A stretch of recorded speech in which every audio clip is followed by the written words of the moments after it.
I'm Daniel Robinson. Welcome to Plumpy Thimble. Today I'm not at work because my son is sick and our babysitter fell through, which means that while he's napping I decided to go ahead and make a video. What we're going to be looking at today is the top 5, my top 5 affordable, unambitious, but super convenient modifications that you can make to your board games. Now the reason I specify unambitious is because I am not someone that's super great with crafty things. For instance, Board Game Geek, a lot of users highly recommended this artist case to hold all your Dominion expansions. So I went out and got it, and it's really cool. Like, this is going to be perfect when I eventually get around to fitting it with the correct components to fit the cards in there. As is, it's been sitting for about 6 months, and I have no idea what to do with it. Affordability is also important because this artist case I picked up only because I had a 40% off coupon at Hobby Lobby. I get most of my games by donating plasma. That's how I built the collection that I have. It's because I'm cheap. I don't want to spend a ton of money that I earned at a job. I'd rather plug in for an hour, watch Netflix, and walk out with 30 bucks and then 40 bucks the next time. And, you know, after 2 hours, oh, this is my game money. So I'm in that sense kind of cheap. Now, because I'm cheap, first and foremost, the Dollar Tree, Dollar General, 99-cent store, whatever you've got, that is your friend when it comes to this sort of thing. The first thing that I started buying to sort of modify my games were plastic, little off-brand Tupperware containers. I've got 7 Wonders here, and essentially all the little cardboard components used to be in this section here, just all loose. Instead, I've got these little plastic containers that I can break up the coin by denomination. I can put the military tokens in there, and instead of having to rifle through the box or separate them into individual piles, I can pull these out of the box, pop them open, and just keep going. I use this in a number of games. I use it, now, I'm not going to go into all the ones that I use it for, but any game that has small components and enough room in the box to accommodate other containers, because a lot of these games, 7 Wonders, for the most part, is just cards with some cardboard chits here, and it's got a lot of room in the box. So there's plenty of space to put these cool little containers.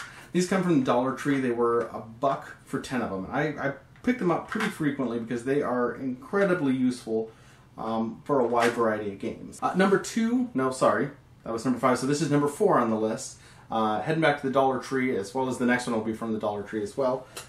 But small glass containers. I've got 4 here specifically because they come in a 4-pack at the Dollar Tree by my house, as well as the one in the next town over. These are perfect for holding different components when you're playing a game. In particular, I bought these specifically for Agricola, and I bought a 2-pack. And if you're familiar with Agricola at all, 8 it's almost enough to hold everything, but it is Agricola, so we do fall short a bit. Okay, number 3 also comes from the Dollar Tree, and this will be the last one. These are the 3 cheapest components, cheapest upgrades that I've made to my games, and that's because it was like $1. And I say like $1 specifically for this one, which is foam board. I use foam board to make inserts for games that don't have any and are just really kind of confusing if you throw everything into the box. This is without any insert, so you've got kind of everything in here. You notice, I mean, there's bags, which is nice, but everything kind of just sits in there. And if you have any know-how, and you can take a look at my video because I have so little crafting ability, and some people take it to such an extreme of, and they make beautiful inserts themselves. My inserts are not beautiful. They're pretty ugly. They're pretty hodgepodge together. One, I use Dollar Tree foam board. I don't use the $5 stuff, the Elmer's board, because, again, I am cheap. I have it broken up, so I've got survivors and player boards in one section. Or no, sorry, zombies and player boards in one section, survivors in another, dice in their own little compartment, all the cards in a separate one here. Even all the tokens have their own little space in another Dollar Tree mini Tupperware container. It's almost $1 because the whole foam board itself is $1, but I bought a few pins from the Dollar Tree as well as glue, because you do need some of those components, and I got Dollar Tree utility knives because I'm that cheap. So the third thing that I would recommend is some sort of playing field. What I've got here is a 3x3 grid of felt. Now this cost about $1. No, this cost about $5 from Joann's. Got it as a gift, so I'm estimating here. I kind of looked it up online. Felt is about, I think, $5 a yard. And then if you can get it on sale, it's even cheaper. Playing surfaces are really cool. Gaming tables are really cool. One, we've talked about this, much too cheap to buy a gaming table. And two, so little crafting ability that I would have no idea where to start on building my own. I have since upgraded this. I got a neoprene mat, a big sheet of neoprene for Christmas. We cut it to the size of my table. Love it. Absolutely love it. But it's $50, which is why I didn't make this list. It's not a bad price. It's a great alternative for having a gaming table. But before that, my wife got me this. And she got it specifically for the X-Wing miniatures game, which I definitely did use it for. So, I mean, if you're familiar with the X-Wing game, you need a 3x3 grid. Or not, you need a 3x3 playing surface, and you go into battle. You'll notice, again, the crafty thing, I accidentally taped the logo on upside down, so when I'm carrying it, the X-Wing is upside down. But that's fine, that doesn't matter. And while it was made specifically for the X-Wing trading game, we quickly found that it had, it served the purpose of being a really great playing surface for just about any game. Cards were easier to pick up, but most important for us, especially with a young son in the house, was the fact that the sound of dice being rolled was dampened dramatically. So we could play dice games, we could play any game we wanted right on this playing surface.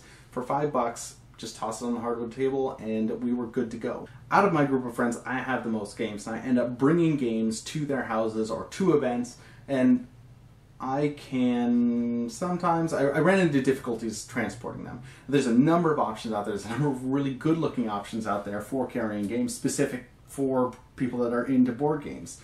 The problem is they're upwards of $80 to $150 to $200, which is why I went with this Chromecast cajon bag. If you're unfamiliar with the cajon, it's a box that people sit on and they hit it and they think they're making music. Really annoying little things, but this is a case for one. This fits one, oddly enough. It's about the same size, same dimensions, a little bit bigger as a Ticket to Ride box, which is perfect because I can hold a number of games in here, like just a ton. I can jam pack this thing. It comes with shoulder straps. They're not the greatest. I use them occasionally. You can reinforce them. Some people do. I've worn them for short longboarding rides to someone's house, and they've been just fine. But I usually use just the handle at the top, and I carry around what I need to. I can carry as many games as I usually need for an evening in here. What do you guys do? I'd love to hear it. Leave me a comment, and yeah, we'll see you next time. Thanks.